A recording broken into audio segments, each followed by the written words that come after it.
আবারও বিশ্বকাপের সেমিফাইনালে আর্জেন্টিনা। তো এই ম্যাচটা নিয়ে অন্তত বিতর্কের কিছু নাই, মানে যারা আর্জেন্টিনা বিরোধী তারা অনেক বিতর্ক তৈরি করতে চান, কিন্তু এই ম্যাচটা নিয়ে বিতর্ক যদি তৈরি করতে চান তাহলে বলতে হবে যে আসলেই আপনি আর্জেন্টিনা বিরোধী। যাই হোক, আর্জেন্টিনা আজকে ভালো খেলে নাই। আর্জেন্টিনা যারা পার সমর্থক তারাও আজকে বলবেন আর্জেন্টিনা ভালো খেলে নাই। ভাই, মার্জিনটা 3-1, কিন্তু খেলার মান খুবই পুয়ার।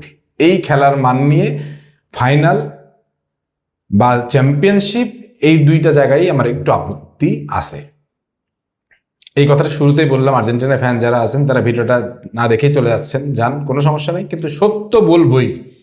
আমি আমার চ্যানেলে সত্য বলি বলে এত গালি খাই। দেখেন, এই ম্যাচটাই আর্জেন্টিনা শুরুতে যেভাবে ডমিনেট করছে, মেসি যেভাবে মানে পকেট তৈরি করছে, যেভাবে অ্যাসিস্টের সুযোগগুলো তৈরি করছে, 10 মিনিটে তারা লিড নিয়ে নিছে। কারণ প্রথম দিকেই আর্জেন্টিনা প্রেসিং শুরু করছে। এই প্রেসিংটা আর্জেন্টিনা যেই গোল দিয়ে ফেললো, প্রেসিংটা কমে গেল। এখন আপনি বলতে পারেন যে আর্জেন্টিনার প্রেসিং কমায় নাই, সুইজারল্যান্ড প্রেস করা শুরু করছে। সুইজারল্যান্ড প্রেস করে নাই, সুইজারল্যান্ড মিডফিল্ডের খেলাটাকে নিয়ন্ত্রণ করার চেষ্টা করছিল। এই যখন অবস্থা, তখন আর্জেন্টিনা, আমি পার্সোনালি বিলিভ করছিলাম যে আর্জেন্টিনা আরো বেশি প্রেস করবে, আরো বেশি মরি হবে, আরো বেশি গোলের জন্য তারা তীব্র হবে। এখন এটা চিন্তা হতে পারে যে আরো বেশি তীব্র হইলে কাউন্টার অ্যাটাকে সুইজারল্যান্ডের কাছে গোল খাওয়ার চিন্তা ছিল। ভাই, গোল তো আপনি এমনিও খাইছেন, এমনিও খাবেন। এটা কোয়ার্টার ফাইনাল ম্যাচ, এখানে এটা তো অন্য ম্যাচ নয়।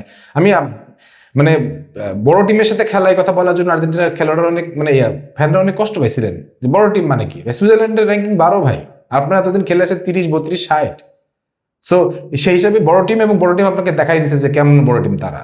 সেই জন্য বলতেছি, বড় টিমের সাথে খেলা আপনার, আর আপনি হচ্ছে যে প্রেস করতেছেন না, আপনি তখন মিডফিল্ড রেজিস্ট নিচ্ছেন যে মিডে আমি একটু বল দখল রাখবো, কিন্তু সেই দখলটা নিয়ে ফেললো সুইজারল্যান্ড।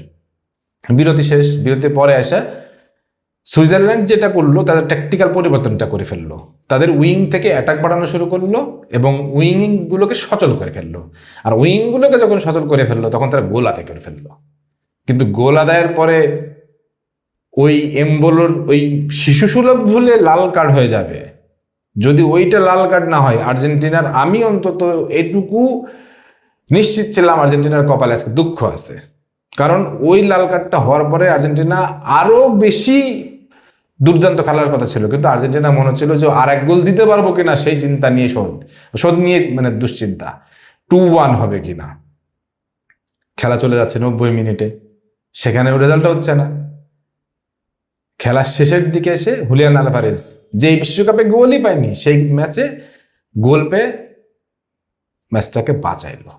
আমার চোখে ভিডিও করতেছে যখন, আমি জানি না ম্যান অফ দ্য ম্যাচ কি, আমার চোখে man of the match Julian Alvarez. ভাই, 120টা মিনিট যে ইন্টেন্সিটি নিয়ে খেলছে, যেই মেন্টালিটি নিয়ে খেলছে, যে প্রেসিং নিয়ে খেলছে, hats off man, come on. এই ধরনের প্রেসিংটাই আমি দেখতে চাইছিলাম সবার মাঝখানে। কিন্তু আর্জেন্টিনা মিডফিল্ডে খেলাটাকে যেভাবে নষ্ট করতেছিল বারবার, সুইজারল্যান্ড যেভাবে অ্যাটাক করার সুযোগ পাচ্ছিল, তাতে আমার কাছে ভয় মনে হচ্ছিল যে 2-2 হয়ে যেতে পারে। ইভেন জাকার ওই ক্রসটা, লাস্টে যেই ফ্রিকিকে যে ক্রসটা ছিল, ওইটা যদি লাউতারো মার্টিনেজ ওই ডিফেন্সিভ কাজটা না করতো, নিশ্চিত গোল ছিল। সেই জন্য বলতেছি, আর্জেন্টিনার আজকে নাকের গোড়া দিয়ে, কপালের গোড়া দিয়ে, কানের গোড়া দিয়ে ম্যাচটা বেরোয় গেছে। আর্জেন্টিনা সেমিফাইনালে গেছে, কিন্তু এই সেমিফাইনালে ইংল্যান্ডের সাথে আর্জেন্টিনার মেইন খেলাটা হবে। আপনারা তো বড় দল মানেন না, আর্জেন্টিনা যারা দর্শক তারা বড় দল মানতে চান না, সুইজারল্যান্ড ভালো দল মানতে চান না। এবার ইংল্যান্ড, এটা তো ভালো দল। এবারে আপনাদের মূল পরীক্ষা হবে, ফাইনালের লাগে মূল পরীক্ষা হবে। আপনি যত বড় আর্জেন্টিনার ফ্যানই হন, আর্জেন্টিনা আজকে যে খেলা খেলছে, যেভাবে খেলছে, তাতে ইংল্যান্ডের কাছে তাদের যে পরিমাণ পরীক্ষা দিতে হবে সেটা অকল্পনীয়। কারণ আর্জেন্টিনা এখন মেসি প্রচুর রান মেক করতে পারে না। আর্জেন্টিনার প্রেস করতে গেলে আর্জেন্টিনার মানে ডিফেন্স কভারেজ ভেঙে পড়ে।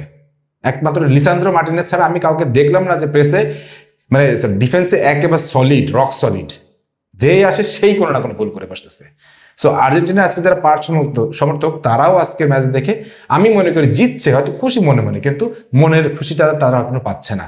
এই ম্যাচটা বেশি টাফ হয়ে গেল। ইংল্যান্ডের সাথে না জানি কি হয়, এই ব্যাপারটা নিয়ে আমরা আরেকটা ভিডিও করবো ইনশাল্লাহ। কিন্তু আজকে আমি এই ছোট্ট করে যে ভিডিওতে বলতেছি যে আর্জেন্টিনার আজকের খেলা দেখে অন্তত আমি খুশি হতে পারলাম না। আর্জেন্টিনার খেলাটা উচিত ছিল, যেই খেলাটা তারা খেলছিল হচ্ছে মিশরের সাথে, যেই খেলাটা খেলছিল তারা হচ্ছে কেপ ভার্দের সাথে, সেই ইন্টেন্সিটি, সেই জিনিসটা আমি খুঁজে পেলাম না। হয়তো বলতে পারেন মানে স্কালোনি ট্যাকটিক্যাল চেঞ্জেস বা স্কেলার মাস্টার মাইন্ড এই চিন্তাটা করছে। স্কেলার হ্যাঁ কিছু চেঞ্জ ভালো করছে, গঞ্জালেস, আলমাদা, তারপরে হচ্ছে আপনার হচ্ছে কি বলে মানে আরো অনেকেই মানে গঞ্জালেস সবাইকে নিয়ে যখন চেঞ্জগুলো আসছে, ফ্রেশ লেগ আসছে, তখন কিছুটা জিনিস অবশ্যই ভালো হয়েছে। আলমাদা তো বিশেষ করে যে শটটা নিচে গোলকিপারকে কুবেলের রিবাউন্ড হওয়ার জন্য লাউতারো মার্টিনেজ গোলটা করতে পারছে, ওটা তো একদম মানে বোনাস গোল। কিন্তু দিন শেষে ভিডিওতে শেষ করার আগে একটা কথা বলবো, হুলিয়ান আলভারেজ যে গোল দিছে টুর্নামেন্টে গোল অফ দ্য গোল হওয়ার কথা এই টুর্নামেন্টে, অসাধারণ অসাধারণ অসাধারণ। এই জায়গা থেকে এত সুন্দর ফিনিশিং আমি মনে করি আর্জেন্টিনা এবং সুইজারল্যান্ডের ব্যবধানটা গড়ে দিছে হুলিয়ান আলভারেজ। যদি আজকে হুলিয়ান আলভারেজ না থাকতো আর্জেন্টিনার কপালে আজকে দুঃখ ছিল। এই ব্যাপারে আপনাদেরকে মতামত সেটা অবশ্যই একটু কমেন্ট সেকশনে জানাবেন, গালি দিলেও দিতে পারেন, কোনো সমস্যা নেই। ভালো থাকেন, সবাই সুস্থ থাকেন, আল্লাহ হাফেজ।